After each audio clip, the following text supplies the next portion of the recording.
I'm Emily Carlson, and I'm 26, and I've been doing CrossFit regularly for about 4 years. For me, coming to CrossFit every day is important for several reasons. The mental fortitude it takes to come do a workout every day helps me in other aspects of my life. So I grew up a dancer. I always just danced, and then in my adult life I danced professionally for a couple years as well. I never had to work mentally at keeping myself accountable, staying in shape, because I was just expected to show up. And so when I wasn't dancing or after I retired, that was a difficult journey, because you are so used to being active your whole life, and now you have to figure out how you can do that on your own. That's one reason why I started CrossFit, and I personally love the aspect of coming to class, having a coach lead you through a warm-up, a workout, and everything, and actually helping you improve your technique. You know, having a good coach is important to me to help me learn what to do with my body, because that's just, like I said, not something I grew up on. I just knew how to dance, and that's it. So it's been super important for my fitness journey to stay in shape ever since I retired, and I love it.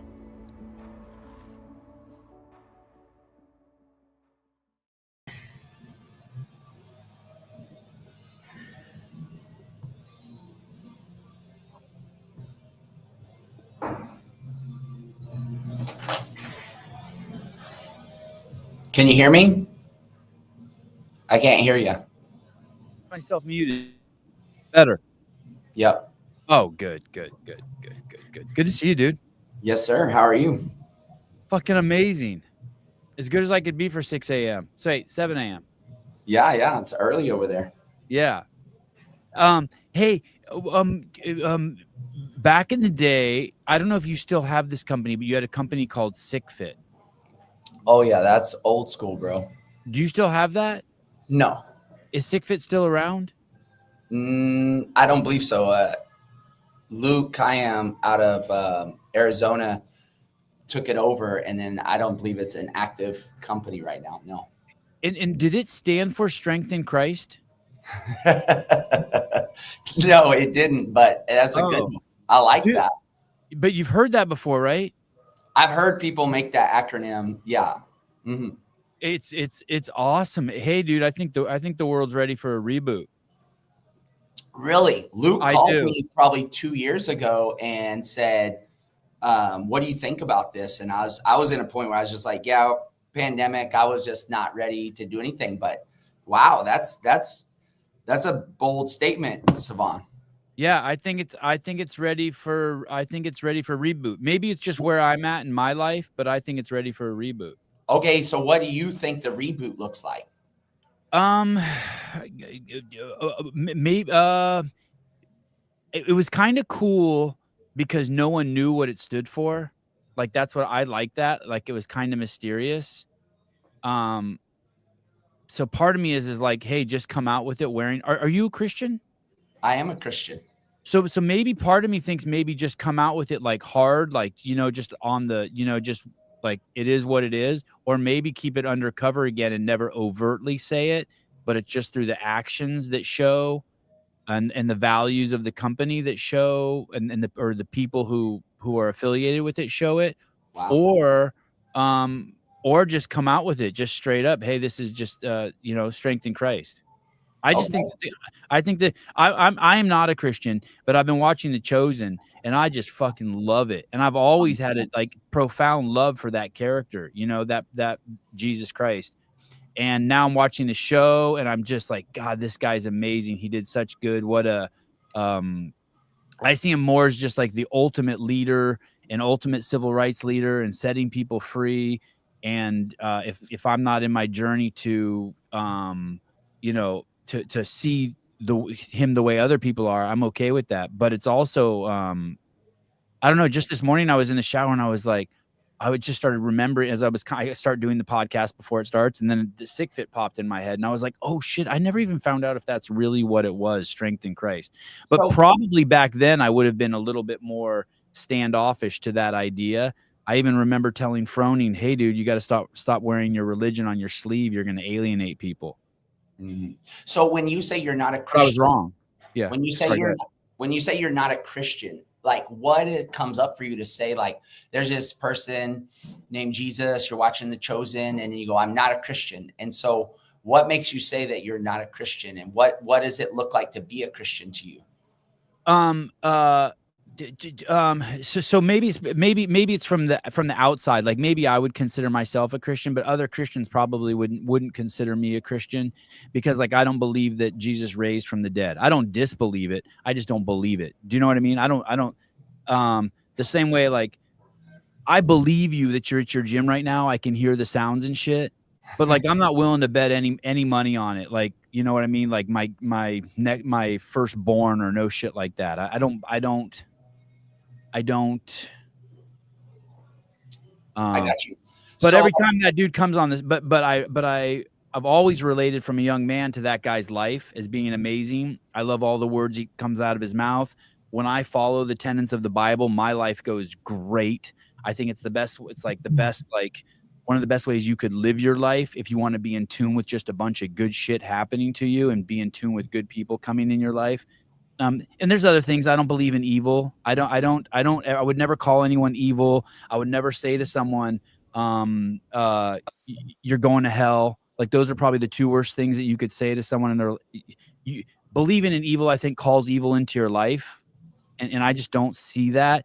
And I also, I don't know. I just don't believe in some of those tenets that other, you know what I mean? Like I'm not a Eagle Scout. I didn't start a fire and spend one day out in the woods by myself. I didn't earn my wings yet. You know what I mean? I haven't, whatever it means to be a Christian, I just don't feel it, I guess. And then other people will tell me I'm not a Christian. Yeah. Well, people don't really matter. The Western world. Wait, say that again. People, I like that. Yeah. I mean, what they believe and think about you or what they say is not really concerning. And so the Western worldview of the faith and the church is a unique perception in time and what it truly means to be a believer of Jesus Christ and be, not religious. Now I am religious, but I love your shirt, by the way. I am great. Resonates with me. Huge. Go on. So it goes back to like, I am religious, but I'm not, that doesn't define me. And then my relationship with Jesus Christ and as a believer defines me in relationship to him in the kingdom. Jesus came, you'll see it, like Jesus came to bring the kingdom of heaven on earth. So foundationally, that is the baseline that Jesus is bringing kingdom to earth, and he's extending his kingdom on this natural realm. And so the religion is a component that creates structure that allows man to perceive and understand the processes. But Jesus transcends that into a way. The way is what the faith was, the way. It wasn't Christianity, it was the way. And we look at Jesus in the Trinity, there's a kingdom that has been brought to the earth. And so we're talking about, Jesus says over and over and over, I was here to bring the kingdom. And then no one could understand he was the embodiment of the kingdom. And so we transcend religion. We can transcend all these, processes that we get locked up in. And so when we move to heart, because Jesus truly wants to be in relationship and in our hearts and then our minds and in our bodies and in our spirits, and we're in union with him, right? And so this is really where we're transcending whatever people are saying, because that's a lower level of processing what the faith is. And so in the Western realm, we have this way, the infrastructure and the frameworks of how we think Christians are, who they are, and how they live their lives. And so it's just like, we have to let that go and move into a supernatural relationship to understand. So that bridge begins with faith and that God will reveal himself to you. It is pretty phenomenal in the Middle East, in Iran, in a lot of places that are, strongholds in different faiths.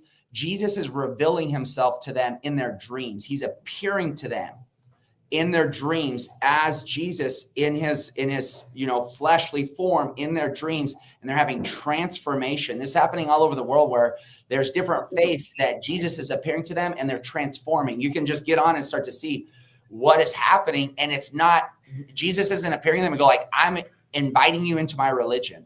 That's not what's happening. He's inviting them into relationship with them, giving them a transformational experience, and they're becoming believers in Jesus Christ, and so on and so forth. So this isn't really the podcast that I knew I was jumping on, but it's pretty awesome. Tell me, say the perceive thing again, because that is, you described how I live my life. I feel like I live in the kingdom of heaven, and I believe my faith is something that manifests every single day. Like I see it around me all the time, but it's not, what did you say about perceive the Bibles to help people who, I feel like the Bible's to help people perceive what? Say that again. You said something about perceiving, about how it's the tools or the structure to help people perceive it. So when we move through consciousness and relationship and experience in the supernatural realm and understanding kingdom and who Jesus is in the Trinity, and then what that moves to man in the structure, there's frameworks and structures that humanity has to make sense of the reality. When we transcend that and move to a supernatural state and start talking about this elevated realm, a lot of people get lost. They can't comprehend it. They're not understanding it. So religion and frameworks allow for people to grasp reality. And so it creates a framework for them to understand in a way that moves them in relationship. It's not necessary. Yeah. It's not necessary. So Savon, so I'm going to challenge you in this sense. You might be a believer in Jesus Christ and you might be a Christian, but your paradigm that you were believing in your faith is not what Christians say is the faith in the West. So you have set yourself outside of the faith, but you're actually operating in kingdom. So you actually are a believer, but you're not operating in the frameworks that quote unquote Christians say is Christianity. Now there are principles and foundational belief structures that creates the faith, but not at any moment in time is any Christian fully adept to that belief structure. So this is one thing that I've had a tremendous revelation in the last year with John the Baptist. So John the Baptist was the precursor to Christ. He was the path that was preaching. When he was in the womb of his mom and Mary walked in, he leaped in the womb. He knew Jesus in the womb. That's biblical. And then he preached the whole time that the one that comes after me will be the man that transforms humanity. And then he was in a jail cell. Herod put him in a jail cell. And I'm not a biblical scholar by any means, anything like that. But he was put into a jail cell, and his disciples came to him that were following Jesus, and they were telling him about all the great things.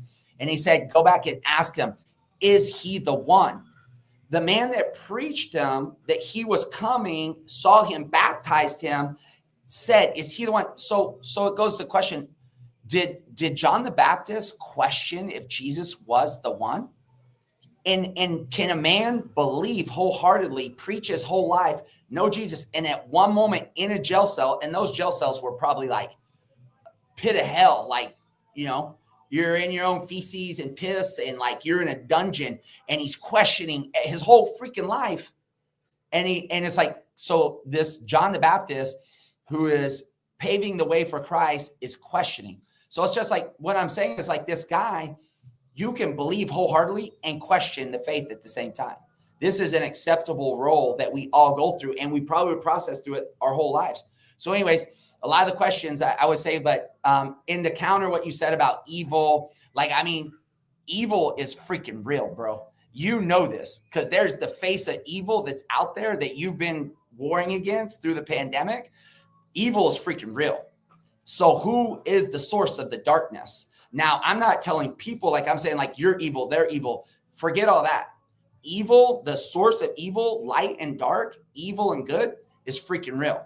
So once we turn that light on, then we really become like, we're really like in reality of what's happening over the period of time that there's been this epic war that's been going on good and evil. So, we've seen it. Like, if you look at sex. Let me ask you this real quick. There was a dude who was in the Bible who was persecuting Christians, right? Mm. And then God comes to him. And then I was talking to a guy yesterday, and he was refreshing me on the story. And a guy, he was persecuting Christians. I can't remember his name, Paul or Tom or It Saul. was Saul. Yeah, Saul. And then he gets blinded, and Jesus comes to him and is like, "Yo, quit fucking around. Like, why are you fucking with my dudes?" And then he goes, "If you want to see again, go over and get baptized, and then your eyes you get your vision back." Was that guy evil before Jesus? Before no, he wasn't. He was a devout Jew. But was he evil? No. Even though he was persecuting Christians, killing Christians. He was doing, this is the beauty of God's redemption. Mm-hmm. So Saul is really the foundation of the growth of the church. He was an exception. He wasn't an apostle. He was a very devout Jew practicing his faith because that's what he knew. And he was so devout, he was defending his faith full tilt. He was doesn't that make him evil? Wouldn't in the paradigm that you're speaking, wouldn't that make him evil? In his ignorance of truth that was revealed to him by the Spirit of God. Yeah. He was awakened to truth.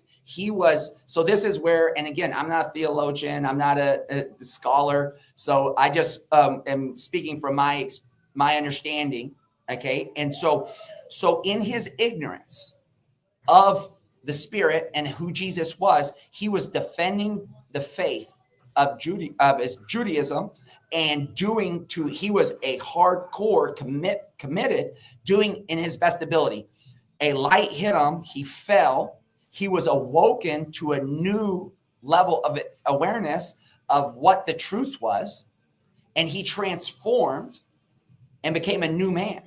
And I hear you, but when you say that there's evil, would he have been the embodiment of that evil prior to Jesus or God getting him with the light?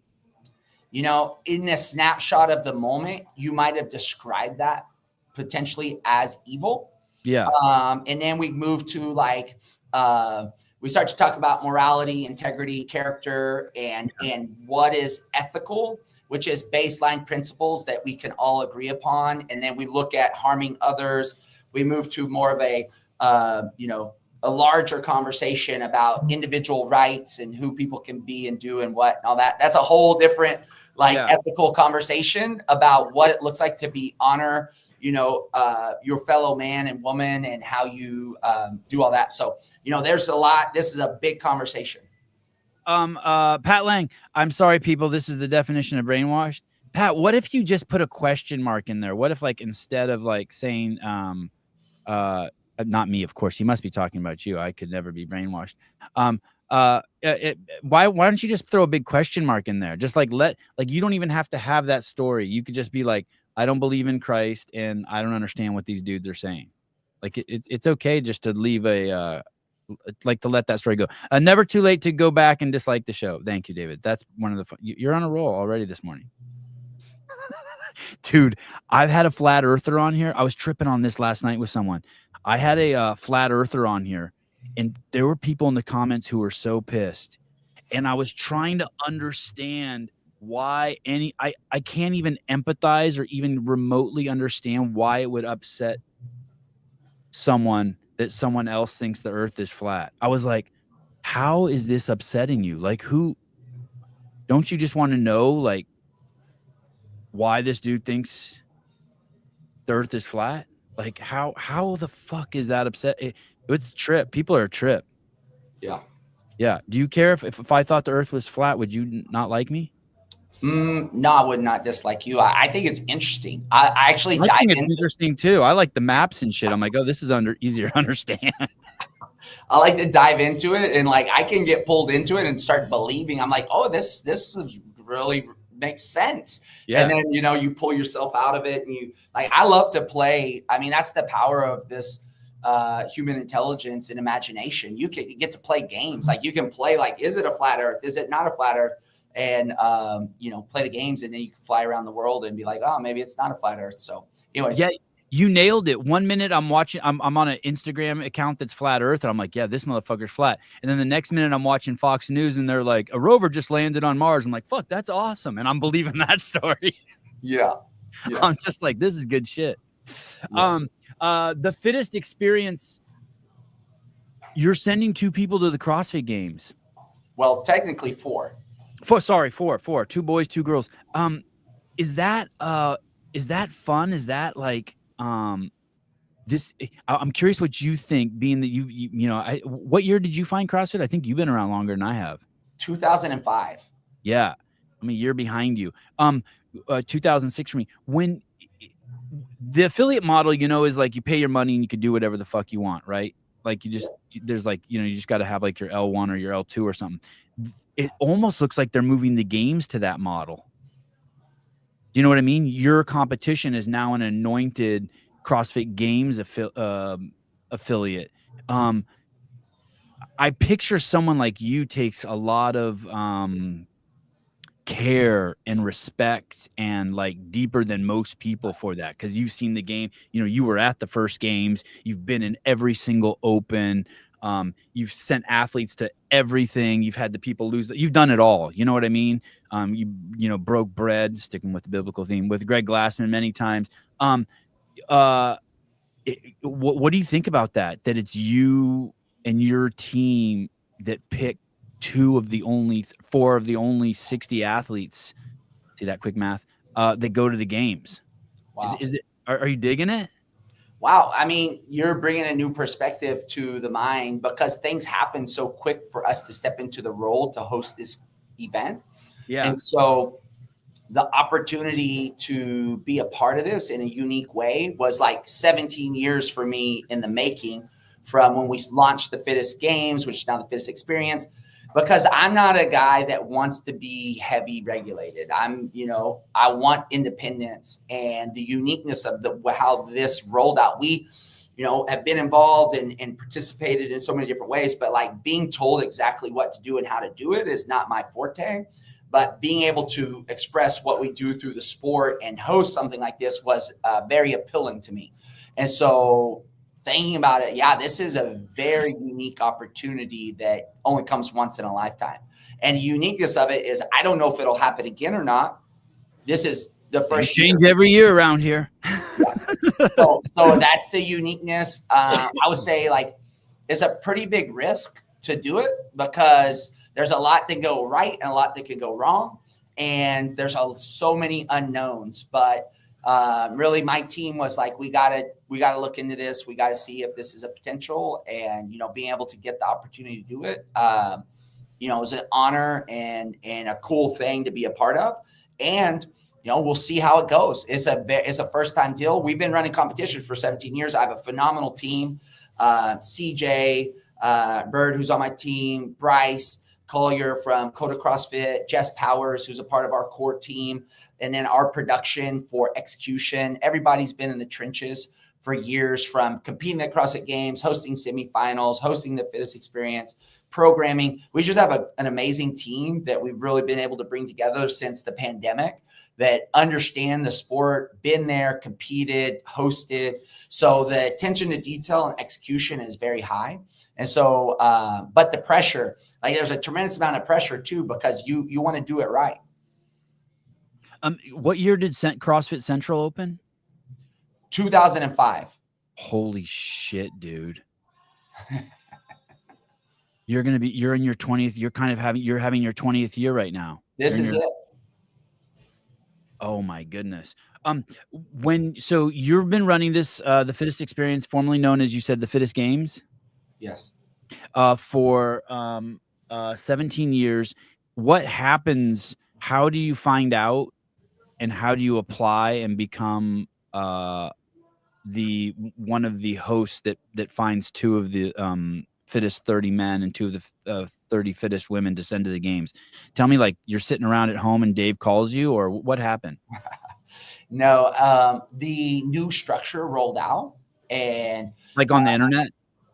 On the internet, on the socials, okay. Social, that the new format rolled out, and Bryce, who's our head programmer, sent me a message, said, hey, we need to look into this.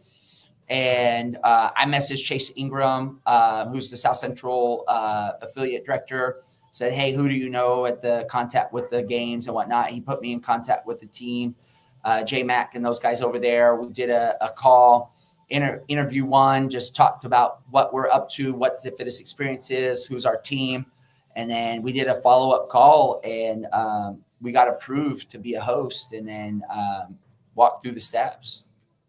Hey, you should be honored, because I heard about it and I got this idea. I wanted to do a competition, and I was going to charge $1,000 for registration and just let only 20 people come in. And so I called Heather. I just called Heather Lawrence, Dave's right-hand woman. And, or I texted her, I can't remember. And I basically said, hey, I want to host one of the events that qualifies someone. And you know what? She texted back to me. You know what she responded? Get in line. Wow. And I never heard back.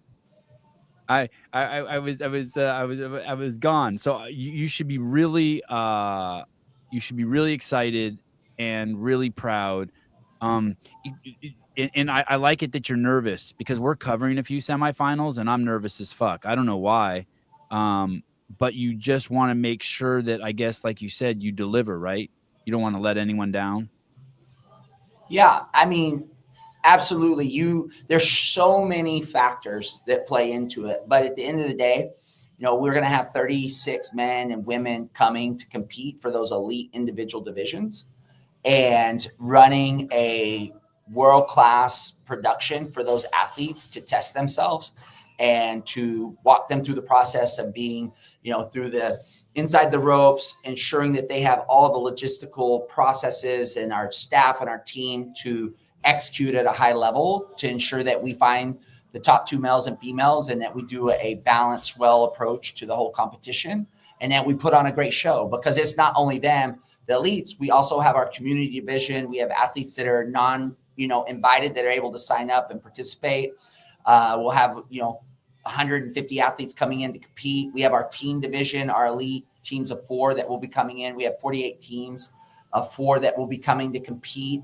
And we want to do them well by hosting them to a world-class experience and ensuring that there's quality across the board, and then ensure that it's, professional. Do the semifinals qualify teams also? They do not. Okay, so CrossFit's doing that. CrossFit's handling that. And then the other 150 individuals, that would be considered like a community or like an RX event or something, like other. Exactly. So if you want to compete at that event, but you won't, even if you win, you don't go to the games, there's 150 people coming for that. Yes. No, there's more than that. We'll have, so we have an elite that is qualified through the open, and we'll be sending out invites, hopefully this Monday, for our elite individuals and elite teams. And then our community division is registrations open. I say we're about 70% full. We still have individual men's. We have about 5 spots, RX individual men left. And then our intermediate teams, we have some men's spots, some women's spots, and then we have rookie teams that are available for, that beginner first 3 years of competing type of division, teams of 3 men and women that will come out. So we'll have 250 of those athletes competing. We all have 2 stages set up for them to, we have the main stage that the elites will be competing on. Some of the community division events will be on that main stage, but majority will be on our stage 2. And then, so we'll bring in 500, it's about 520 athletes. And then even on top of that, so this is a recall back to, I've been to regionals, I've been to all these events, and what has always made these types of events powerful is the community. And so the big draw is to bring back the affiliates to this event, to make it an affiliate-driven event. That's what makes it world-class, because that's the energy, that's the excitement, that's what makes this valuable, even for the elites, because it elevates the atmosphere and electricity. And so, like Friday night, we're doing affiliate community night, where it's rep your affiliate, wear your colors, Chase Ingram's going to be coming in and doing an affiliate gathering actually that morning from like 8 to 11, 8 to noon on Saturday. That's awesome. That's awesome. So there'll be a CrossFit affiliate gathering by Chase Ingram at TFX Invitational that will be free and open to affiliates. Any affiliate can come. And all that information is coming out pretty quickly on what he will be hosting for affiliates to be able to come and participate in that gathering. What are the dates? I want to say 16th, 17th, and 18th. Of April? May. No, May. I want to make sure I got that last date right. 16, 17, 18 in May. And what city? Oklahoma City. That's right. Oh, Oklahoma City's not in Texas. It is not. We moved. Bryce Collier and Coda CrossFit is in Oklahoma City. They have 4 affiliates in that area. And so this is the uniqueness about it, is that affordability is a big deal. Right. And Oklahoma City presents a very affordable opportunity for people to come and participate. Hotels are $99. Like you can get, super cheap hotel.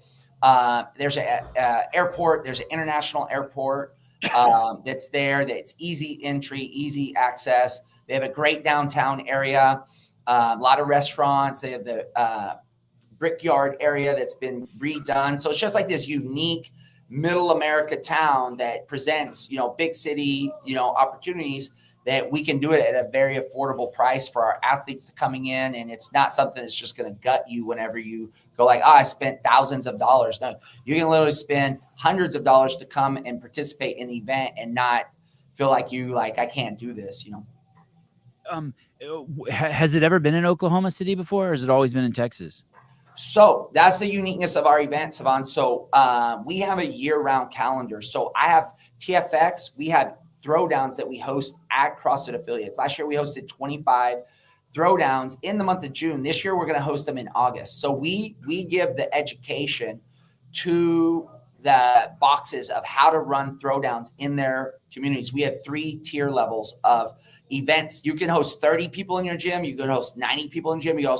The top is 150 people in your gym. Those are going to happen in August this year. That's that bottom, the throwdowns. And we take applications for hosts to host those. That's the first process of qualifying for our championship. That's for teams of 3s. Then we have our online qualifier. That happens in October. So we'll do it that. We'll move to virtual competition. So we'll have thousands of athletes participate on the online qualifier in October. And then we have our championship in January. So in 2026, we'll have a championship.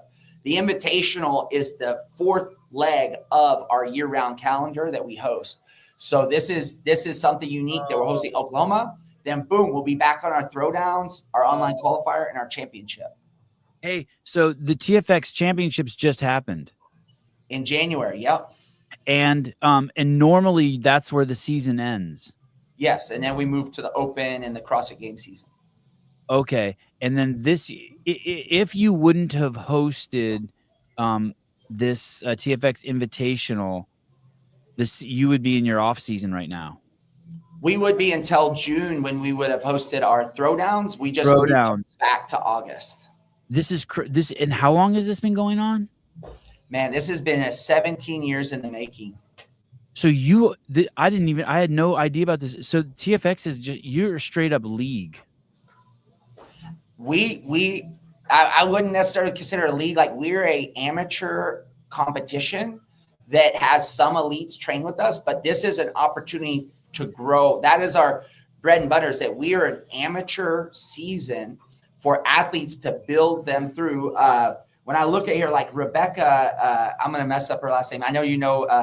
Fusile, yeah. Fusile. Yeah. She started in our intermediate level like years ago and built up her, like competing with us, doing the Open, qualifying for the games, worked through our system, became a games athlete. She's 5th right now on our North American West leaderboard, and she'll come back and do our event to look to qualify. If she takes our invitation, she'll come and compete at our invitational and look to qualify back to the games. So you see people like Abby, who's done multiple.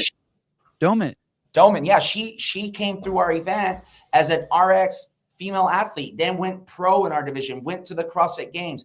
So like this is a development. And I believe, Savon, this is like my big picture of this whole thing is like, the more exposure we bring athletes through as amateur athletes, the more professional athletes that will be developed over time. So we need a larger base for people to come through to develop their skills to move up the chain. I mean, but you have a league. Like, so let me give you like in jiu-jitsu, there's this thing, it's IBJFF or something. They have about, or let's even go to the big one, the Abu Dhabi Combat Championships, ADCC.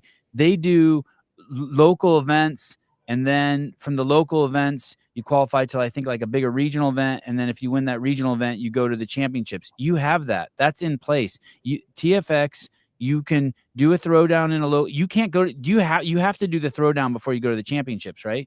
You have to win a throwdown. You have two options. You do a throwdown, that's for teams of 3, or you can do our online qualifier. Okay, so you have to do the online qualifier in order to go to the championships, and then, oh, sorry, if you want to do, okay, and then you go to the qualifier for the championships. Okay, let me ask you this: do any of the people? I'm getting a little ahead of myself, but do the winners of the championships get an automatic invitation since it's to your invitational? I mean, it's your thing. So this is the first year we did it, and so the uniqueness is we have the North American East, North American West. We're on our side. So any athletes that fell into the North American West, we are partnered with Syndicate Crown on this type of production on just like what athletes we're taking. So any athletes that are in the North American West that were pro qualifiers that finished 1% in the open were invited into our event. Oh, that's awesome. Tell me, how did you come up with the rest, all of the 36 men and 36 women? Yeah. So the process of being invited to the event for the elite individuals is they participated in the open. Okay. And then we take that, and then CrossFit has kept up the North American West, North American East leaderboard. And so what we're doing is we are taking the North American West, which includes Mexico, Canada, west of the Mississippi. And then we're inviting the top 36 male and female athletes or whatever positions there. And as they commit to come to our competition, they will be solidified. They'll have 72 hours to opt in to be at our event. If they don't opt in or they forego that, then we'll backfill until we come to our full 36 men and women. And then, if I understood correctly, Syndicate is sort of this, you guys are the brother and sister. They'll do the same thing, but for the East. Yes, it's similar, but there are some nuances to theirs because they're a little bit later than us, and they're taking from the in-affiliate qualifier. So they have a little bit more technicalities, and I don't want to speak to it too much because I don't. Okay. But generally speaking, roughly that's what it is. Yes. And do we know who the 36 are who are coming? We have once they finalize the leaderboard, which is pretty much done, we will acquire the emails, and then the 36 you were scrolling on our list. We posted on our social who the top 36 unofficial 36 men and women that would be coming to our event. Yeah, okay. So currently in this order, these are the top 36 in the West. Yeah. For boys, and then the top 36 for girls. Correct. Boy, this shit's going to move fast. Wow. And then let's say for some reason this Alex DeGarmo doesn't come, you'll go one down below Hannah Black, and you'll keep going until you fill them all. Correct. What is the etiquette, or how do you like if you invite me, I'm going to say yes whether I'm going to come or not, right? Because I'm going to want to hold a space. How do you, and I don't blame the athletes for that, right? How are you going to deal with that? They will have to financially commit, right? So I mean, there is a registration fee that they'll have to pay to secure their spot, and so that's ultimately the buy-in, is that you say yes and you reserve your spot. And so that's the whole nuance to this whole thing, is that, yes, this is a business that operates, and we have bills and expenses that we have to pay to facilitate the competition. Like if I'm Colton Merton's sponsor, if I sponsor this dude, I'm like giving him money to register everywhere, right? because he's going to qualify all over the fucking place, right? He's going to he's going to do the semi. I'm sure he's going to do the online, and he said he's going to go to NorCal, and I'm not sure if he's going to Mayhem this week. I think he is. He is. Okay. So if I'm, I guess that's where sponsors play a part. You want to help your athlete secure as many places as possible. Yeah. Fundamentally, I believe like if our event is the most opportunity for individuals to qualify, like due to the fact that we've regulated to a region and there is a select amount. We're not taking people from Europe. We're not taking people. It's from all over the place. This is a proven leaderboard with North American West from a region that gives everybody the opportunity to earn these 2 spots. So you're not competing against the top 15 in the world. You're competing against the top in the region. So there's more opportunity to qualify, in my perception, to this event than if you're going to Mayhem. Mayhem's got 20 of the best on both sides. So in my perception, like that's harder to qualify to the games through that event. Our event is a broader, qualifying process that's not so isolated. So I think that our 36 men and women is a very fair opportunity. Same for Syndicate Crown, very fair opportunity for them to snag a spot to go. The cool thing about Mayhem is that if you qualify, you get this fucking huge gap, right? Of just like, I did it. It's kind of crazy that just next week we're already going to know. 2 of the people are going to know. 2 men and 2 women are going to know. For sure. I guess that's the good thing. But I hear your point. They get Tom, Dick, and Harry's can come from all over the planet and try to get the spot. Well, not over the planet, but North America West. No, but I mean at Mayhem. Oh, at Mayhem, yeah. I mean, they got that's what I mean. Yeah, that's but at least, but if you do win it, you get a huge like reprieve because you're done. Absolutely. You know what I mean? You got that whole thing. Are you guys streaming your event? That is the plan. Right now we have so it's all contingent on. That's a whole nother kind of stress, right? Yeah. So there's layers to the process. So we have the best intentions to stream. It all comes down to budget and right. where we're going to fall on sponsorship, budget, and pulling triggers and execute. But at the end of the day, we have to mind our budget. We cannot play outside of our realm because we don't have an unlimited budget. So we have to be intentional about how we spend and what we do. And so we're looking, once we secure our elite teams and elite individuals, and we get our final contracts in place, we're going to be able to fully curate how the production will go down and what that will look like. Yeah. Depending on what you want to do, there's probably people out there also who would probably take the opportunity to stream it for you for free if they could get the opportunity, and then kind of force them to get the sponsors. I mean, there's got to be something out there. The technology is just crazy now. What people can do, even if you just have 2 or 3 cameras and a microphone and a couple guys sit around, you could get some pretty crazy coverage. Yeah, we're wide open to it. I mean, if anybody wants to reach out that is interested in streaming with us, we're open to conversations and all that. We have a production team that we're already in communication with, but we just haven't finalized just so we can get everything clear cut. But we're open to conversation. In all the years past, has going back to the location, has TFX championships always been? I know this is the first year you're doing the Invitational, but has it always been in Texas? The championship has always been in Texas. Yes. Okay. And how did you meet Bryce? Man, we go way back. Bryce has been competing in CrossFit, I mean, for a long time. And so throwdowns, like, I don't even know. I mean, going back 15 years or so, we would meet up in Dallas. We'd compete at local throwdowns, and he's been a competitor. And so just being in an affiliate space, he's been an affiliate, I think, for like 14 years and all that. So he was in the military, got out, started his affiliate. And so we just been rubbing shoulders for a long time. And then he's unique because like he sent teams to the games. he's competed at the games. He sent teams to the games. He programs athletes at all levels, from elite to intermediate, beginners. And so he's very fine-tuned on programming and understands the nuance of the athlete. You went to the games. What year did you compete in the games? 08? So I went to the first CrossFit games. So I went to 07, 08, 09. 10, I did regionals. I didn't qualify for the game, and I was too egotistical to do team back then because I thought it was, not cool enough for me. Yeah, I understand. And then 10 and 11 was regionals. 2012, I went to the games on a team. And then in 2013, we missed the games by 1 slot.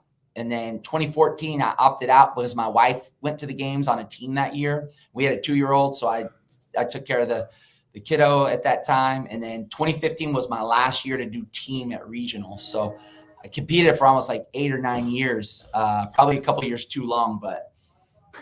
And in 08, you were on the podium. Yes, sir. I got 3rd place in 08. And that was with Khalipa and Josh Everett.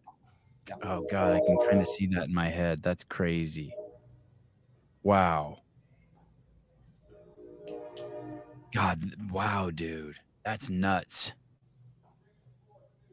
You're a games athlete and you're hosting an event. Froning's a games athlete and an affiliate owner. He's hosting an event. You're an affiliate owner. Blair Morrison and Ben Alderman, games athletes and affiliate owners. Are there any other games athletes who are throwing events? I don't know on the global scale. That's pretty wild. Those are like, man, you and Blair have been around forever. Yeah. Do you remember Blair being there at the ranch? Absolutely. Yeah. Met Blair early on, and he was a little bit, younger than me, a little bit before I was coming through. So he was kind of the next wave coming through, but I remember Blair very well. Jeremy, what's your story? When's the first time you heard about CrossFit? How did you find CrossFit? Yeah, man. So unique opportunity. My dear friend Lance Cantu, who was a red shirt L1. His wife owns BIRTHFIT, who's a sponsor of the show. Great lady. Yeah, Lindsay. Yeah, great lady. Yeah, Lindsay, and which is so cool. Their whole story, freaking Svan, is wild, dude. Like they had met prior, but they re-met at Murph in 2020 at my gym because Lindsay moved to Austin. And so Lance, so this is the coolest part. I shared this at their wedding.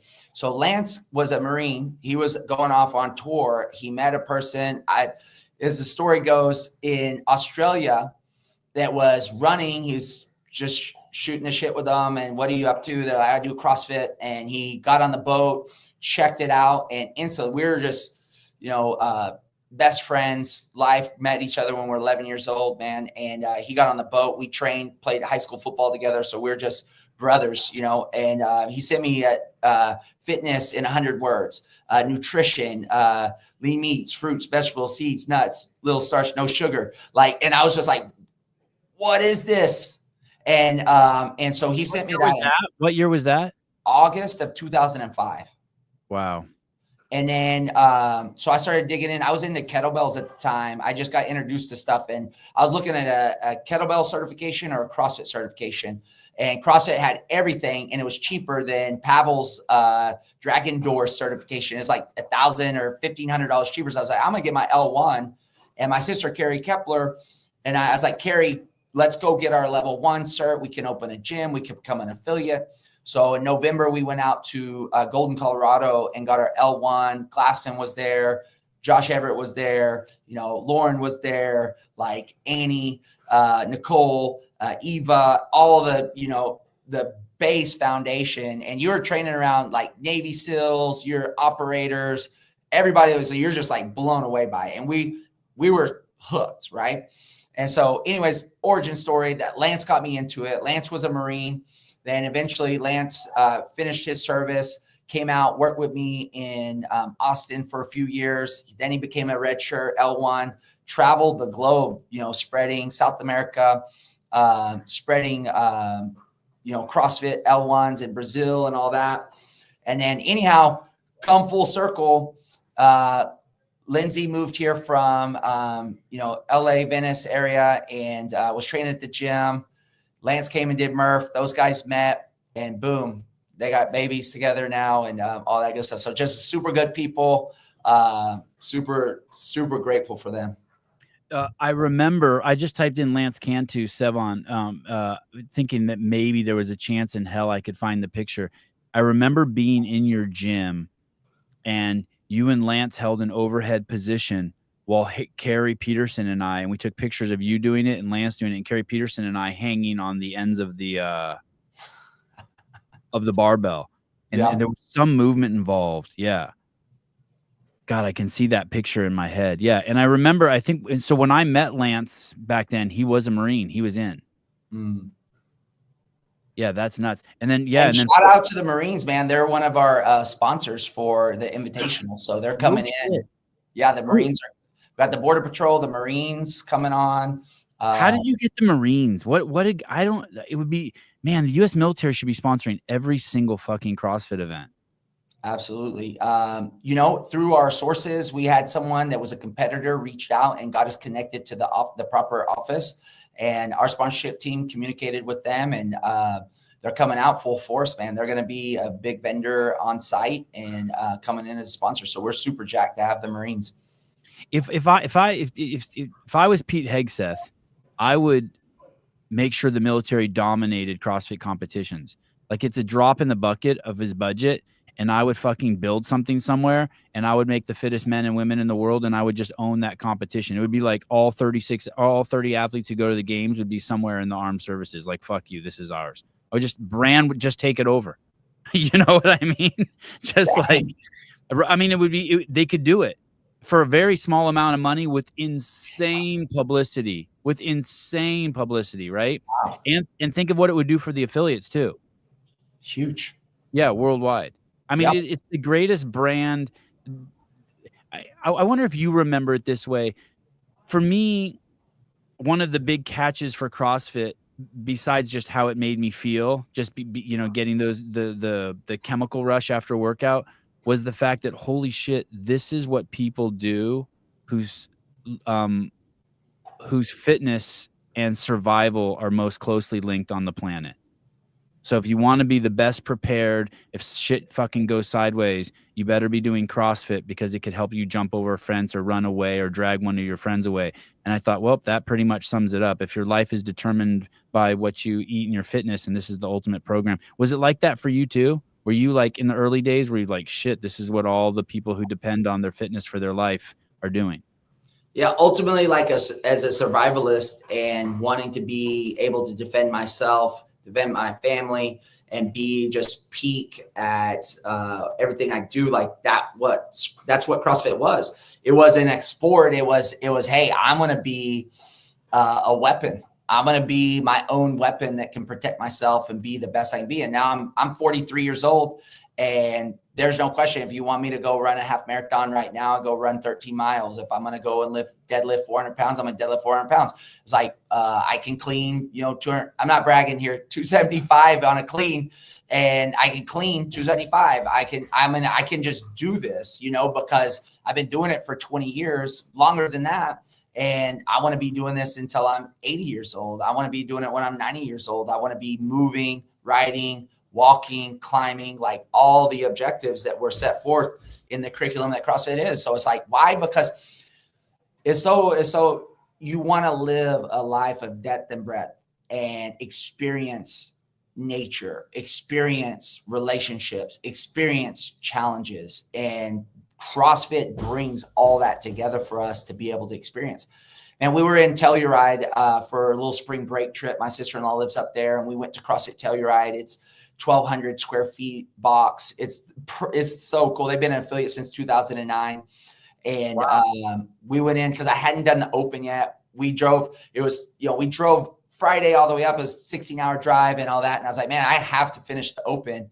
Just so happens I have to do it at 10,000 feet elevation, and did the final, which was a phenomenal workout. It's one of the best workouts in. I didn't finish it, and I was just like, freaking A, man, this is what it lit a fire in me. It's like, this is what this whole damn thing's about. 10,000 feet crazy? Like, did you know when you got off the rower the first time, you were like, oh, this is fucked?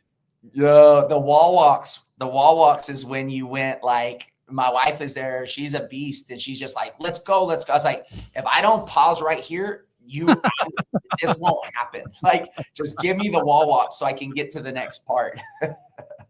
Hey, I remember, I'm pretty sure this story's right. Correct me if I'm wrong, but I was at a running seminar that Brian McKenzie was teaching, and I think it was maybe the inaugural one. It was the very first one. It was a beta, and you were there, and Brian Shontosh was there, and there were a bunch of people there. I think Allison NYC was there, and at the lunch break, there were a bunch of dudes deadlifting, and they were kind of having a little deadlifting competition, and you had left to go get food or something, and the bar had like 415 on it, and like everyone got stuck, and then you walked by, and then you just picked it up. Do you remember that? Something like that? Does that sound vaguely familiar? And everyone thought you were a dick, and I was like, I don't think he's a dick at all. I thought that was cool as shit, but they're like, that was fucked up. I'm like, what do you mean? You guys are more stuck. than likely, Savon, you baited me into Goaded you? that. I was like, hey, you're probably right. I'm like, Jeremy, can you pick that up as you walk by with the fucking water in your hand and a sandwich in the other hand? No, you definitely baited me into that. I think that Do you remember that vaguely? Do you remember that? I do, but I definitely believe that it was you that got me. I'll take it. I'll own it. Yeah. I just remember thinking, holy shit. Yeah. Yeah. What is your lifetime PR at a deadlift? What's pretty amazing. So I was a power lifter in high school. When I was 18 years old, I was super into powerlifting out of West Texas football. And so Sinklet, everything, sumo, pull, like I pulled the most in my life at 18. So I did 565 at a regional powerlifting meet back in the day. And like pro stat, no Sinklet, no, like 545 would be like a high weight for me. Yeah. Is there anything that you're not doing that you used to do in CrossFit? Are there any movements that you've kind of, I don't want to say retired, but really like, you're like, all right, that one needs to be not done too much. Like ring muscle, a lot of overhead movements just because it wrecks my neck. So I'm very conscious of what I'm doing overhead. Like I don't do ring muscle ups. I'll do bar muscle ups. I don't do ring muscle ups. Getting a bar, like gripping the bar.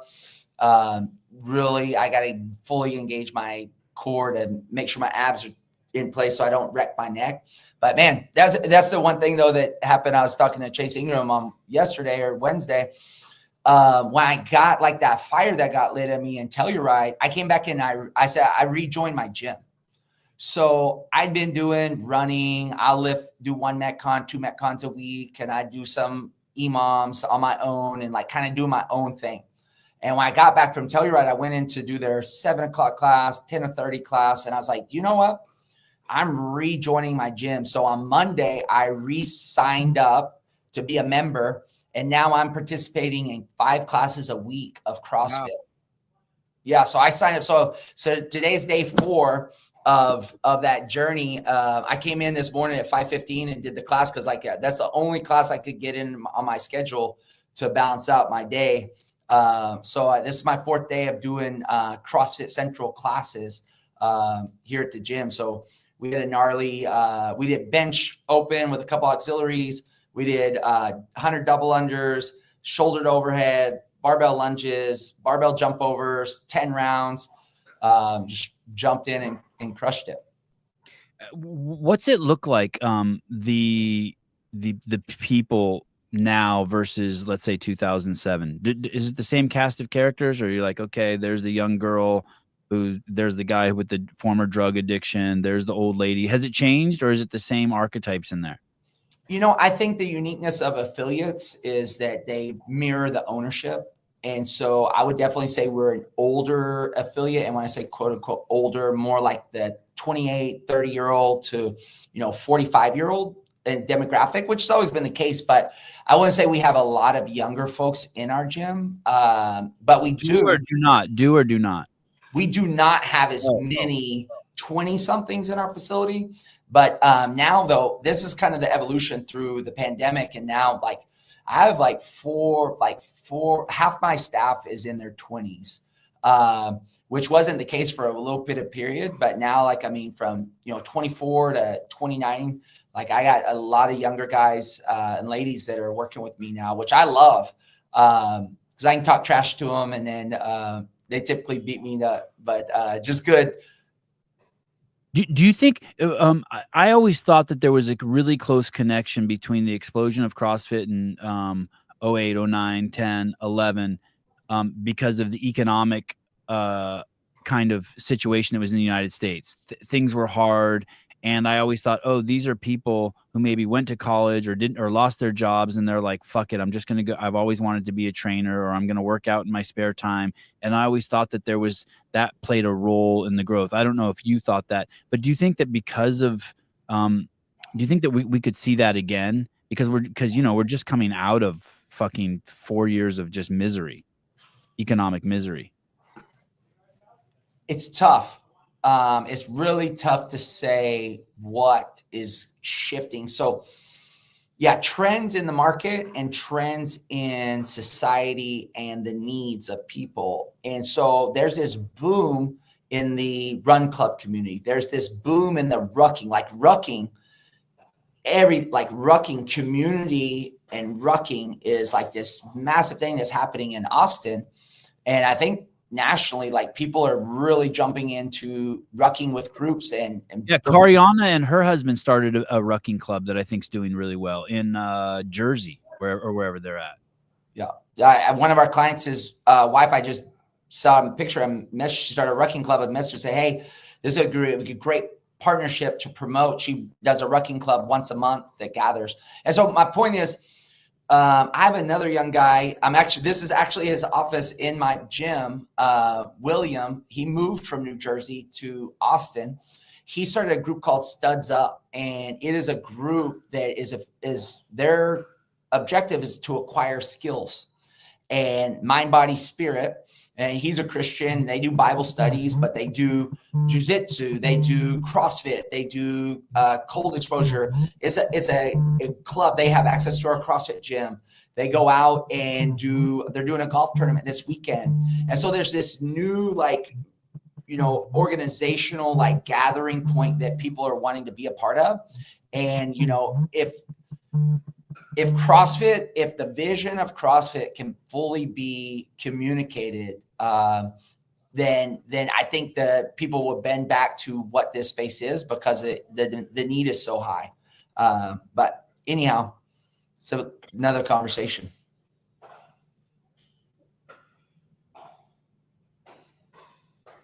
I'd never thought about it like this before, but I always think of CrossFit, because we're in it now, that people get all this fitness and then they go do other things to express their fitness, right? So they might go do a high rocks or a Spartan race or a Tough Mudder or powerlifting or Olympic lifting meets, but they get this fitness, or they might get, into gymnastics or parkour. But you saw that, hey, people were getting fit and they were starting to be able to do all of these other things. And so we kind of bled over and became a feeder for all of these other places. And what I'm hearing you say, whether you meant to say it or not, is maybe we're going back to the old days a little bit, where the people who originally came into CrossFit were people who were really fit already, but they just weren't well-rounded, right? So they were either triathlons, or they were football players, or racquetball guys, or they were fit, but just in a really narrow path. And then they saw CrossFit and oh, this will allow me to express it in more ways. And so what I'm hearing you kind of say is as these other things grow, it might become cyclical again. As running and as rucking grows, then they're going to bring people in just for those things. And then those people will be like, well, shit, what's this CrossFit thing? And we might get another boon. Is that what I'm hearing you say? The boom is very connected to the vision. So people have to understand the vision of what CrossFit can do for them. And it's not just a fitness program. It's not, and the vision has to be painted. So whoever is the CEO, tell me what is your CEO thing? I never fully grasped the CEO. Is that about your company CEO? What is the CEO thing? So it started off as a joke, because the people who bought CrossFit were so fucking woke that it was fucking mind-boggling, like fascist to the highest level. By fascist, I mean taking the rights away from individuals and giving them to groups. Racist, fascist, delineating people into their sexual preferences, their religion, trying to make everyone fucking happy. Eric Rosa and the private equity that brought CrossFit are really, really fucking valueless people. I say that with no judgment, just as objective fact. And the fact that, and there was this like, whatever you identify with, you could be. So my thing is like, hey, I spent every fucking waking moment for 15 years next to Greg Glassman. And so if Rosa thinks he's the CEO, I'm the CEO. I fucking run the company. I run the company from my fucking little office here. I'll tell everyone what to think. I'll make sure the values are done. I'll make sure. And sometimes I will even I've come on the show and just said, like, I speak as the CEO of CrossFit. It was supposed to be a joke. You could identify with whatever you want. That's the kind of retarded shit that was coming out of HQ until very recently. I mean, just fucking horrible fucking people, hurtful people. The kind of shit where they're so not value driven, Jeremy, that like they would even be like, well, we took a vote and they say that we shouldn't squat below parallel and let's take eating sugar out of Glassman's 100. I mean, you know what I mean? Like just valueless, like trying to sell this thing like selling M&Ms. But then the more and more I talked about, the more and more as I got into the show, by CEO, it started off as kind of a joke, but it's really like, hey, you're personally accountable and responsible for your own shit. You're the CEO of just exactly who you are. Like, there's no one coming to save you. At the end of the day, nothing matters except what you can do for yourself. And so that's kind of where it's landed, just personal accountability and personal responsibility and enough self-awareness so that like you own. Like when someone throws a rock at your car and damages your car, you have to be like, well, I bought this car and I decided to drive down this road and I decided to get angry because that kid threw the rock. I mean, he has his part, but don't forget I did my part. I'm participating. So it's like that, I'm like real personal responsibility and accountability. Okay. So back to what you were saying. What were we talking about? Feeder. Oh, vision. You were talking about vision. Yeah. The vision, the mission, the purpose of CrossFit. And of course, Greg Glassman was the visionary that created and produced. He would change your life talking about a squat, and you would see a broader, bigger picture of what reality could be if you truly had the virtuosity of a squat. And that made you want to become greater and more.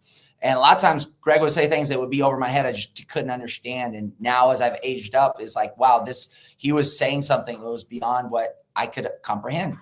And now it goes back to the ownership group and the vision. The stuff you're saying, I don't fully know anything about any of that, but I'm saying if the CrossFit is for sale and whoever does take over the ownership, if the vision and the mission and the purpose of the company isn't clarified and given this higher order of thought process, then where will it go? It's a phenomenal fitness program. It will never go away, but will it reach its full potential? Will it reach the cities? Because the powerful thing about CrossFit is it literally changes the social fabric of communities, because it changes the hormonal response, the brain, the function, the way you communicate, engage with your family members, your society, your neighbors, and it's all for positive because you respond from a more high elevated, awareness, because you're fit, you're eating well, your hormones are in balance. So we become a healthier society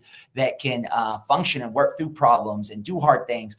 And so now we become rigorous and gritty to a level that, hey, we're going to make a better society from this. And so that's my hope that for the future of CrossFit, that we can get a true vision of how we are changing society. It's not a fitness program. This is a societal movement that can positively impact. And even on that, it can be so diverse. The diversity, the beauty of CrossFit in the early stages, it was so diverse that we didn't have to say we need to be diverse. It was diverse because of the clear cause and purpose that we were associated with. But everyone sitting around the table was uniquely different, no matter what. And everyone was welcomed, and it didn't have to be stated. And that's the approach that we've taken at CrossFit Central. We don't move to causes and purposes. We are welcoming of all people in our space, and they can, they can identify and be who they are freely, and we're going to welcome that. But that's not going to take over the conversation, because we're here to embed ourselves through this fitness program and let everybody live them best selves. And so it's just like, that's the meeting ground, because it unifies everybody when we do the workout and everyone gets that experience. So it's just like, that's just why it's so mission critical to me that whoever does take on this, the helm of this thing, is that they can have a clear vision of what the opportunity is here. So that's the true power behind what it is that I think that the vehicle of CrossFit is. But go ahead. No, you go ahead. I won't forget. Go ahead. No, I want to make sure before I have something to say before we round this out. So I want to make sure, I don't know how much time you have for me, but I want to make sure I round. Okay, I'll say this real quick. CrossFit is value driven. And if you lose the values, you don't have CrossFit. And CrossFit, along with, having kids and a couple other things, are what taught me personal accountability and personal responsibility. No one's going to do I can give you sympathy for whatever fucking victim role you want to play in life. I can do all sorts of superficial shit like that. I cannot do burpees for you. I cannot do 100 burpees and say I'm going to fucking give you 50. I cannot. I cannot fucking determine what you put in your fucking mouth and swallow and what you don't. And if the company doesn't have value, it's a dogma. It's not a fucking business. It's not like, hey, we're going to start painting all of our Fords green so that we sell more. It's not like that. All Fords are red. You know what I mean? If it were a CrossFit Ford, it is just the way it is. And you're absolutely fucking right. It's so crazy. This company started with Greg being surrounded by women's and gays and fucking Latinos and mill guys and libtards like me. It was so fucking welcoming. It was nuts. And the second that they started doing that shit where it's like trying to make people welcome, all they did was fucking alienate people. And I never heard anyone ever talk about that shit before. And I don't care if people talk about it in their if you need to run your psychological cycle, I'm all for it. But you're right, that the box is for everyone. It doesn't even fucking matter. You can even fucking bring your dog. Like you can come in a dress. No one gives a shit. Like everyone's happy to see you and sweat with you. Okay, sorry, what were you going to say? But I agree. It needs what you call a vision. It needs to stay true to its values. And you know what? I didn't even have values until I was in my late 40s. So like I didn't even know what that word meant. And so it's going to take a really, really strong leader that when someone says, no, we're going to de-affiliate because we don't want to squat below parallel, the leader's going to have to say, well, fuck you, you're not an affiliate. Yeah. And so you're saying values, and I would say the highest pinnacle is a virtuous life. So virtuosity is excellence, and virtues are pillars that govern reality. And if you look at C.S. Lewis will say courage is the highest level of virtue. And all other virtues come from courage. And courage is taking action in the face of fear. So, and then all good things come from that. And so if we look at an ethical life that has morality and purpose, then you're going to see a well-lived life. And so this is really what it takes. And to have a society that rises up together, that fights for each other and keeps everybody on equal ground in the sense of that we're pursuing. I believe that's what the United States and what America is all about. And so anyways, that's that stump speech right there. But that's the cool thing too. That's what Jesus was about, regardless if you're a Christian or not. That's what bums me out, that so many people push away Christianity and religion, and because they get stuck on, hung up on whether believing what they want to. Like, hey dude, just look at his fucking life. He set fucking people free, not just like spiritually free, but intellectually free. And yeah, anyway, go on. What were you going to say? What did you want to make sure you said? Oh, well, you did a great segue in just saying, like, in your own unique way, what you say about being or not being a Christian, like that in itself is like, independent of the relationship and the with the kingdom and who the king of the kingdom is. And so if you live in kingdom, who is the king? Because every kingdom has a king. And if you look at that and step back and go, who's the king of the kingdom that I operate and live in every single day, right? And all that is opening up the mind to having faith and going, okay, God, are you who you say you are? Who are you? Reveal yourself to me. Who are you? And that the Spirit, this is the powerful thing about Christianity, is that God is three. There's the Trinity. You have Jesus, you have the Spirit, and you have God, right? And the Spirit of God will speak to you, literally will speak to your soul. And if you ask it, the Spirit of God, a question, it will answer you. And if you will completely just say, okay, tell me who you are, God, show me. He will, in his unique way, show you, and you'll know the truth in your heart and your mind and your spirit and all that good stuff. So that's my challenge. I'm a challenger. So I just challenge you to ask questions. If there's a kingdom, there's a king, and who is it? Every single day, Jeremy, I say that, and every single day I see it. And I tell the stories on this podcast on the regular. But for some reason, and I have just crazy stories, like nonstop. And watching my faith in action. My faith is fucking awesome. My faith brings me just like endless bounty of good shit. I live like just the craziest, greatest fucking life.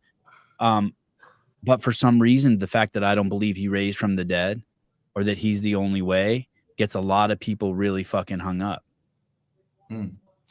So just to speak to that, like specifically, is like, in your own mind, in your own ability, you might never be able to believe that, Savon. Like you, Savon, as a man and a brain, might never be able to believe the resurrection. Right. You might never be able to. But through faith, like that's the bridge. I don't even see the relevance of it. Like in the sense that I go outside the gate right now and there's a guy that walks by and he'll be like, God loves you, Savon. And I'll be like, thank you, buddy. God loves you too. And that'll happen in 5 minutes when I go outside my gate where I've never seen someone walk by in 8 years. But and I'll be like, yep. And I'll be like, thank you. You know what I mean? Cause I see the workings and the synchronicity and the taking care of me. You know what I mean? And, when I need, I get, you know what I mean? But for some reason, that other part. Yeah. Okay. Do you know what I mean? I hear you, and I understand what you're saying. Do you believe that Christ was resurrected? Absolutely. It's fundamental to understanding. So, okay, tell me. So now we go into the kingdom. So if there's a king, then there is order, right? And then there is a governmental structure that operates within the kingdom. And then how the sacrifice, which goes back of Jesus for our sins, that is the sacrifice and the resurrection redeems us from that mark that happened through Adam. And so this is so paramount for the washing of the sins. And the resurrection is the redemption that brings the whole process into full, like it brings it into full order. And so the resurrection is just paramount for the death and the rebirth. The death and the rebirth, and the resurrection rises up that gives us the access to the freedom. It's just paramount. You don't think the resurrection is just for fucking people who don't have faith, and they believe that because they don't have faith and they need to see some miracle from God? Like, I don't need to see some miracle from God to have faith. Like, I see it. You know what I mean? I see it every day. I don't think that you need that either. But it is a very important part of the process in the story, in the reality of the story that happened over time. So anyways, I know every time I talk, I expose the fact that I don't get it, but I'm okay with that. So I go back to, you don't have to, you're like that, man, like you talk about in my faith, like I go, in humility, I'm deaf, dumb, blind, and stupid. I am not a brilliant person by any means. By only the grace of God do I have somewhat of an understanding. And tapping into the universal mind that is God, renew your mind in God every day. We're renewing our mind into a supernatural consciousness that is greater than us, that like I can't comprehend, I can't understand. And so I can't rely on my own abilities. And so like when you say this stuff, it's like you're relying on your own abilities. Let that go, step out into the unknown, and then a new mind will come up, like will give you revelation.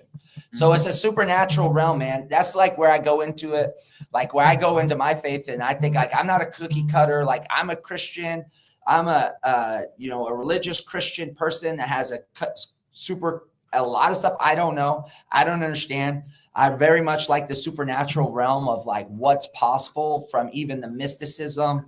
What is this relationship in the supernatural realm that I don't fully understand? And I want to go there and be, because I'm in heaven on earth experiencing this abundance that is available, and I can flip from it and to it. But it's like, that's where I want to experience life from. And you're experiencing that. So you're I feel like, and this isn't directed at you, that most of the people that preach to me about Christianity are not living in the kingdom of heaven, and that's why they can't understand where I'm at. Like I'm on the outside; they're trapped in their head, and I'm on the outside world, fucking just getting the fruits. Yeah, it's interesting that you said that to me about let go of doing it yourself. That, I guess that would be the humility piece. But that's it's because that's a line like I like to use a lot to other people. Like, hey, dude, you got to let go. You got to stop thinking. You got to stop thinking. Yeah. So a big part of this is your heart. I don't even know what that is. That's is that when I'm watching Chosen, and every time Jesus comes on the screen, I start crying, and my wife looks at me and goes, "Are you crying again?" Wow. I don't know why. Every time he comes on the screen, I cry. That's the Holy Spirit, brother. That's the Holy Spirit. So I just thought it's because I was a pussy. It's the Holy Spirit. Okay. So whenever I have a little thing for you, whenever you start to cry, ask the Lord for more. Go, more, Lord, more, and you will get a wild experience, my friend. It'll be good. More. Who taught you that? Who taught you that? Did you come up with that? I don't know. I can't. Nothing pins down on me. But what I would do when that experience would happen, I'd get locked up and I'd cry, and and then I'd stop, and it'd get real tension, and I would let it go and breathe and say more, because that's the Lord coming in. That's the Spirit of God coming into you. And then you're going to be in a relationship. Just fill me up. And I don't know. I've been through a lot of different experiences. So it works, brother. Just say more, Lord. And all right, give it a shot. All right. I'm going to watch this episode of The Chosen tonight and see if I can do it. Yeah, man. Just I'll probably fall out of my chair. You might. Okay. Sickfit needs to come back. TFX is on the 16th, 17th, and 18th. Yeah. The Kingdom of Heaven is here, and we don't know the workouts yet, right? Not yet. No. The community workouts will release April 1st, and then roughly like 2 to 3 weeks out from, which is in 3 weeks, we'll start releasing them. Okay, and don't take offense to it, but it's my job to try to find out what your workouts are and leak them to the world, and judge you for not keeping a good secret. And then very soon here, the invitations will start going out, and there'll be a lot of updating news as we rotate and try to find the 36 men and 36 women. Yes. All right. Thank you, dude. Great having you on. Great catching up. Amen. I appreciate it, man. I didn't realize this is where the podcast was going to go, but it's a blessing. It's a blessing. Yeah, I agree. It's fun. I love it. A guy I never talked to last night called me, and we talked about God for fucking 2 hours, and so it's probably just spillover. And then you're wearing a shirt that says "I am." It's like one of my favorite things to say. I am. Is that what Yahweh means? I am. I mean, I am is the name of God, right? I am. So, and then I don't know. I'm out of my jurisdiction. Yahweh is the Hebrew name for God, transliterated from the 4 Hebrew consonants, to be or to exist. Yahweh. All right, I am. Jeremy, thank you. Love you. Thank you for sharing as much as you did with me. Great conversation. Definitely moved some stuff around in my brain that I appreciate. Boom. We didn't talk about the heart. Oh, the heart. Yes. I have time. Let's go heart. The heart. So the conversation about the heart was so, couldn't comprehend it because I was trying to get it understanding through my mind. Yeah. So what the fuck is the heart thing? People are like, oh, that really touched my heart. I'm like, nothing touched my heart. Yeah. The heart nothing touched my heart. That thing needs to just tick away. The heart is a brain. So we have 3 brains. We have a gut, a heart, and a mind. It's the 3 brains, right? And they are always in communication, working together. And so there's this institute out of California called Heart Math. I don't know if you've heard of Heart Math, but it talks about the heart, and I'm certified Heart Math, like level 1 certified Heart Math instructor or whatever, because I wanted to study and understand this. And so we have an electromagnetic field that radiates from the brain, from the heart, from the gut, that produces our aura or our electromagnetic charge in the environment. And so it's a little bit woo-woo-y out there, but it talks about alignment of heart, mind, and gut, and heart, brain, stomach. And so when we start to look at the heart is a data center that receives information and it encodes it and then sends it to the brain. So a lot of the things that you're saying, so I studied this, literally I've studied this for almost a decade to understand and why breath, heart, connection, gut, all those things align that are critical for you to be able to process data. So the brain can only take in so much data at a time, but the heart can take in terabytes of information. So whenever you're watching The Chosen and you cry, it's because it's speaking to your heart. It's not speaking to your mind. And you're like, I don't understand this, because you're thinking it in your brain, but in your heart, you say, it makes no sense. Yeah. It makes no sense. Start using your heart as your data center that's encoding the information, so you can start to send it up to your brain, and then things are going to start making sense to you. But right now you're thinking from your mind. You got to use your heart as your brain, and the data center of your heart will compute and bring the information in your brain. So even in the gospel, like the Bible, you can put it into your heart and then it will go to your mind. If you try to put it in your mind and bring it to your heart, it won't work. So as men, we have a hard time. Well, and we see people doing that a lot. How so? Just people who are really fucking whenever I feel someone who's like kind of like instead of like talking about religion or the Bible with me, they kind of like are forcing it on me. I can tell like they're like defending something in their mind. Like they don't want to connect. They don't want to go deeper with me. They don't want to like our hearts to touch or something. Yeah. So I'm this whole podcast I've done from my heart. I didn't like if I would have done this through my mind, like I would have been on here promoting my event so I can get people to know the information so they can do business with me. Right. I did this podcast from my heart, and I opened up. We've talked about Jesus for 30 minutes of the whole podcast, which is not how I lead, quote unquote, my business, but I led from the heart. And this is what created the message. I told my team that I was going to go in here and do something viral. Like we're going to go viral from this podcast. Maybe this will be the viral, like whatever. We go viral talking about this. So it's just like lead from the heart, and truth. The truth will set us free, and boom. So that's it. Okay. I'm going to watch this video too. So you think there's a Heart Math like intro video. You think it's good? Yes, it's on the fringes of like what would be considered woo-y, but it has data, the science. They have like packets of science of how the electromagnetic field of the heart radiates. They go so far out. They measure the societal consciousness of where we are in health in our hearts emotionally they have these I don't know what you even call them, like measuring tools that can measure our electromagnetic field. So whenever 9/11 occurred, you could see on a global scale, the heart electromagnetic pulse was like in whatever measure it was down, because the emotions of the globe were so impacted by that unified experience.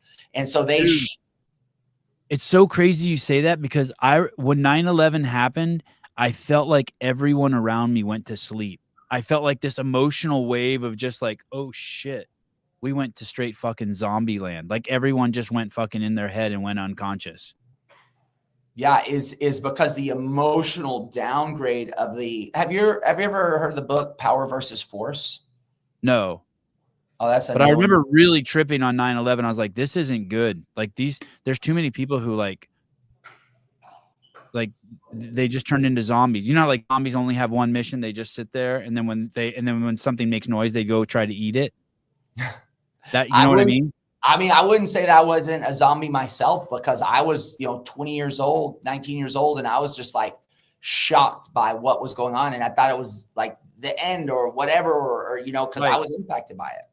Yeah.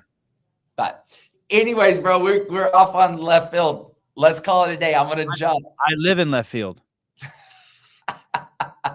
Anyways, brother, I appreciate you. I'm going to roll, man. I appreciate this. I don't know what this will do, but let's get the word out, man. I appreciate it. All right. And stay in touch. Maybe we'll come on again and we'll do we'll talk about the workouts and we'll shoot more shit about TFX as we get closer to it. I would love it. Thank you. All right, brother. Yeah. Good getting back in touch with you. Thank you. All right. Ciao. All right, ladies and gentlemen, Jeremy Thiel.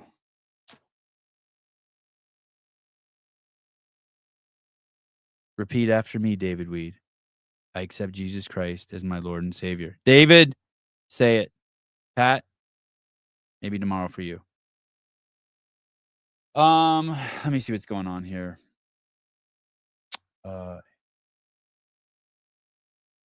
Dude's fucking wearing a I am shirt. The fuck are we gonna talk about? What more noble thing is there to talk about than God? Tell me. Good morning. Good morning. Hi, babe. Hello? Hi. Hi. Can you hear me? Yes. Can you hear me? Yeah, thanks for hugging me this morning. You're welcome. That was nice. Thanks for hugging me back. Were you impressed that I took my AirPods out and gave you my undivided attention? Very. Did you notice that when you come into the jiu-jitsu room, I stand? Yes. You're very gentlemanly like that. Do you really know that? Do you know that when you come in the room, I always stand? Yeah. Oh, okay. Always. Not always. Sorry, I know you don't like that. That's not your favorite word, but I often stand. Yes. Yeah, all right. You're very conscientious about that. That was a wild conversation. Did you hear that show? No. I mean, I did in the beginning, and then I had to not get wild, off. Not wild, like out of the norm, but like he said it at the end. This guy came on to talk about and promote his event, and then we ended up just ended up picking his brain about the Bible. Did you hear the thing about the heart? I heard him say that. Did you hear the thing about the heart and the gut and the mind? No, I'll have to go back and listen. Yeah, he was trying to explain to me why I cry every time Jesus comes on the screen in The Chosen. Oh, I can't wait to hear that. Oh, the heart, the gut, and mind. I sent you a link to the website Heart Math. Hey, Avi has piano 1. Yeah, remember you said, okay, can we move his piano to 1? Will you put his piano book and all that stuff in the van, or have it ready? Oh, you think it'll go straight there? Yeah, might as well. That way we're not. If I have to, I'm not rushed. Okay. Yeah, sounds good. Okay. All right. Okay. I love you. I can't believe it's dry there. It's soaking here. Am I taking? I'll take Ari with me. Ari wants to stay. Oh, is that does. cool? Yeah, totally. That's yeah. Totally fine. All right. Helmets, he pads. Can't skate. He's just gonna sit there and freeze. Helmets, pads, and skateboards are loaded up. Not yet. Oh, okay. Will you tell the boys to do that in socks and shoes, and then I'll be out in 5 minutes. I'll put pants on and I'll go. Okay. Joseph still has to eat breakfast. Okay. Tell him to hurry up. We got 5 minutes. Tell him to take it in the car. If Ari goes, then they can watch MacGyver in the car. All right. Okay. Love you. Bye. Okay. Love you. Bye. Hey guys, Adam, I would get I would go on Amazon and get some paracord. Oh, here. Want me to show you another knot we learned? What was the other knot we learned? I should bring Avi in here. Avi's so good at the knots. So this is really thick. This is really thick. People wouldn't recommend this, but I really enjoyed it. What was the knot we learned? yesterday.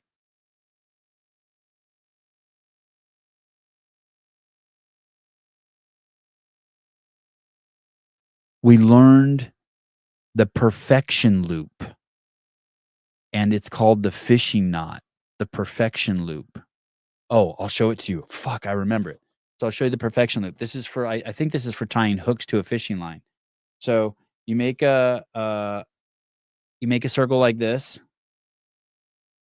and then you make another circle in front of it like this. See? And then you pass, might be using the wrong end. And then you pass this in front of it like that. And then you pull this one, the front loop. Oh, shit. Okay. Take two. Like this. And then you make another loop like that. Oh, you make another loop like that. And then you go like this, past. Oh, shit. This isn't right. Maybe this one goes like this. And then you pull this like. Oh, there it is. That's it. Oh, no. I made a slip knot. I fucked it up. Anyway, learn that one. The perfection loop, the fishing loop. It's cool. That's cool. That was the one we learned yesterday. I guess I don't know it as well as I thought I did. But it's cool. Any book though, the thing is, I have 3 knot books, but there's these YouTube videos in we just sit in front of the TV and lay all the ropes out on the ground. I would get paracord. The problem with paracord is you need a hot knife too. And I just ordered one so that when you cut this, it melts the end. But for some reason, we're doing YouTube and we don't use the books. There's an app. Pat, you've said some of the creepiest comments on this podcast, hands down. Wow, that's crazy coming from Dan Guerrero. You're like a black belt in creepiness, Pat. I don't. Ken, what happened to all the millions of humans who lived? Oh, we're doing Bible stuff.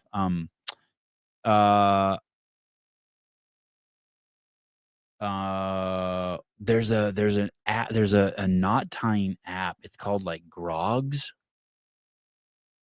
Let me see if I can find it. Knot tying Groggs. I think Grogs.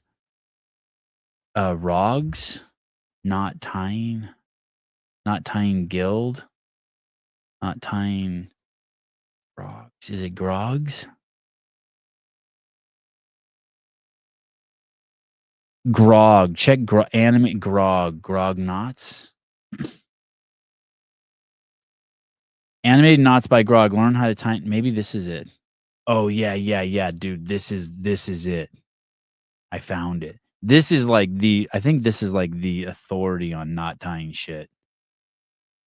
And I think that there's a single guy, knot of the day, new to knots. They have an app, I think, on your phone. The story about the guy, I think it's one guy who started this Grog story. British sailor in the 1700s gave the nickname Grog or Old Grog to Admiral Edward Vernon because of his coat was made of coarse silk called grogram, the family nickname. If only people could spell. Creativity in sailing. Walter Atkins, the third child of Eric Walter Grogno, family doctor. Sailing in knots. Yeah, this is cool. Check this out. The app, development of the version of the iPhone started in 2009. The app was finally released in late June 10. Grog, G-R-O-G. Check out that website. Pat, let's just say it was creepy. What did he say? What did he say?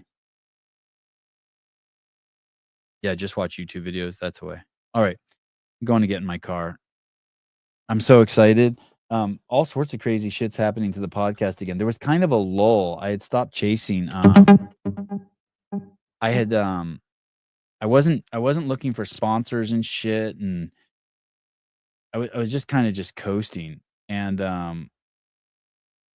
like I normally do, just like make Susan, my wife, fucking do everything. But then all of a sudden, there's like all this activity around sponsorship and shit with the app, with the podcast, which is cool. Hey, what's up? What's up, dude?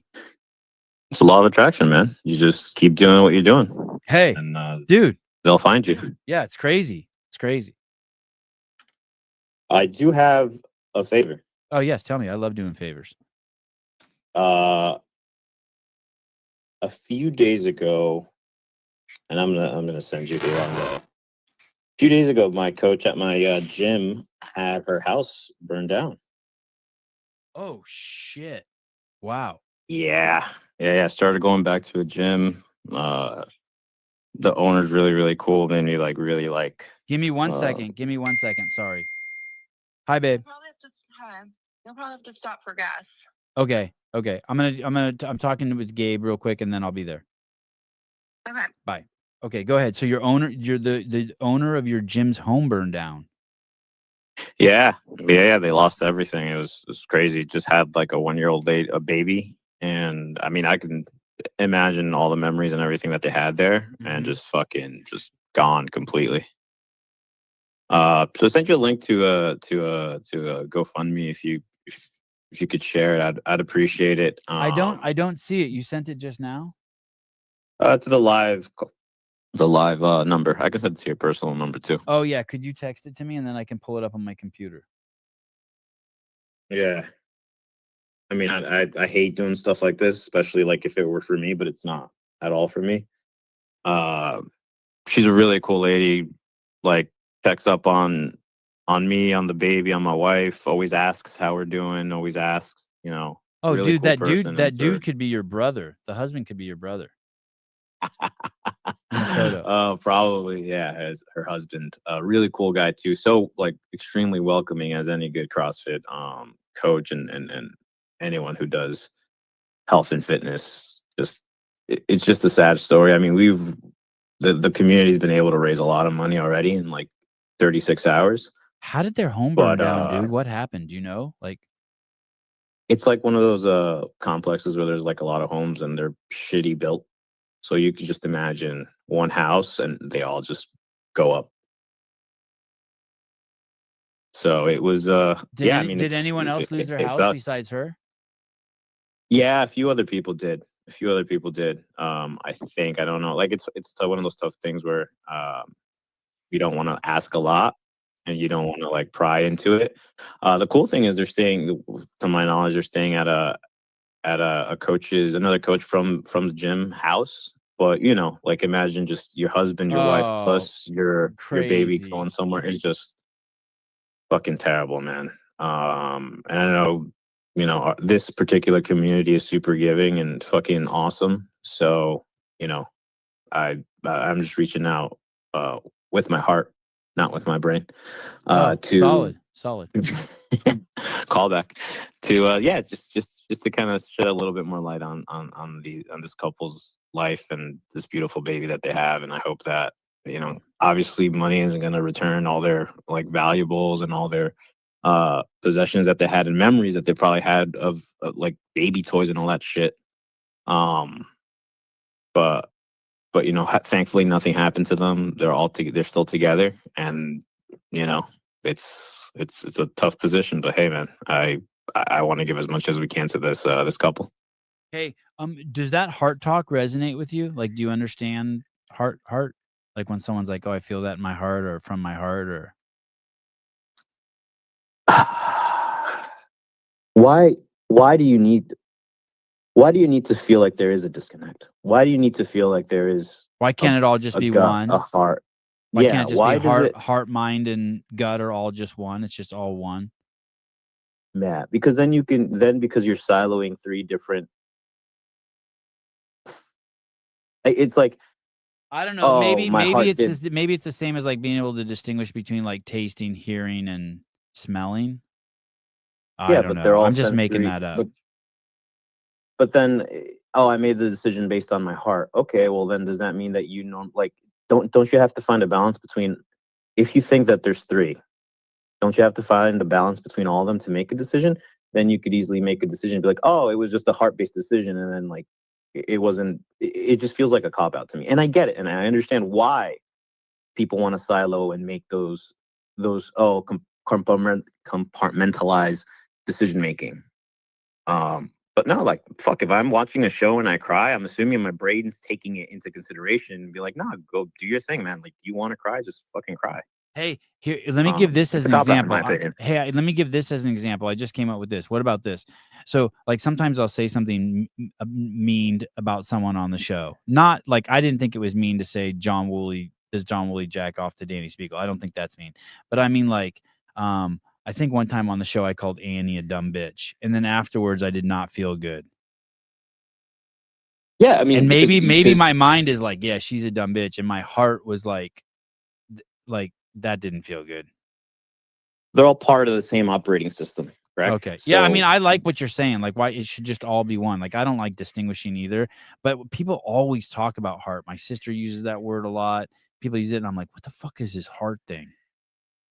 They need to find a definition for something that's not properly known. Like, we don't necessarily know where those things come from. So it's like, oh, it's coming from the heart. Yes, but it sounds it's not like really. He does. It sounds like he does. Yeah, and that's okay. Like, that's totally fine. There's no wrong answer to this. But in my life, I'm choosing my words and everything properly. So then that way, when I make a decision, I know it's a decision based on me balancing everything out. And if I make a decision that hurts someone, or if I do something, I'll take full ownership of that when I have that conversation to myself and be like, oh no, that was just it was just something I did from the heart. Like, no, it's something that Gabe did. Gabe decided to take action and say something.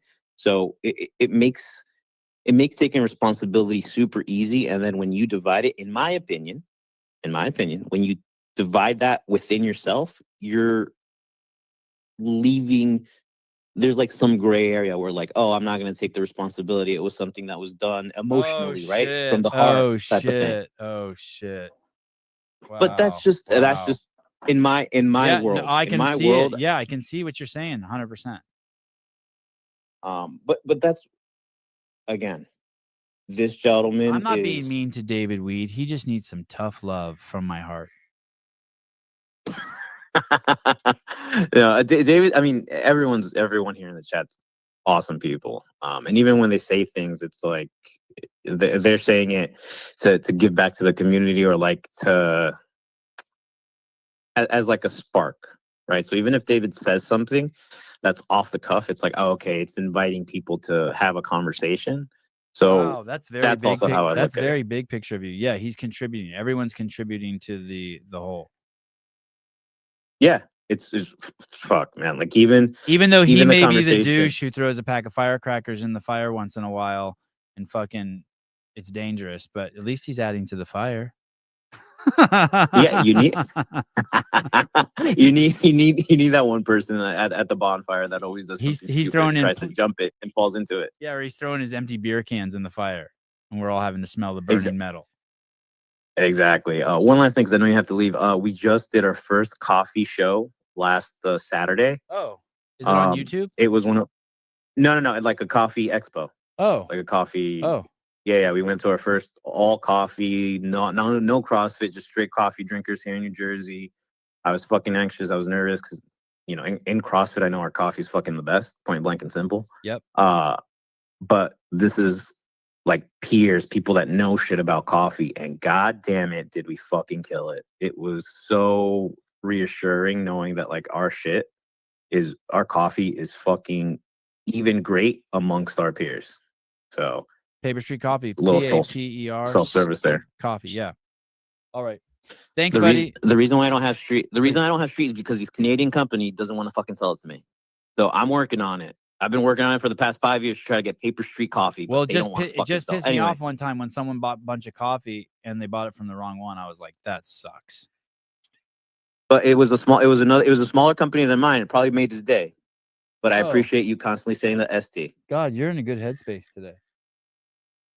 I'm being as empathetic as I can because of this couple that is going through a tough time. So, you know, I have it good compared to your heart. You're really in your heart this morning. Exactly. I'm not in my brain or in my gut. All right, man. I'll talk to you. I know you got to head out. Thank you again. I appreciate whoever donated. Thank you. Okay. Ciao. Bye. All right. Peace and love, guys. I really want to do a GGG, good guy, triple G, good guy Gabe. I really want to do a CrossFit Games update show tonight. Let's see how it works out. Yahweh.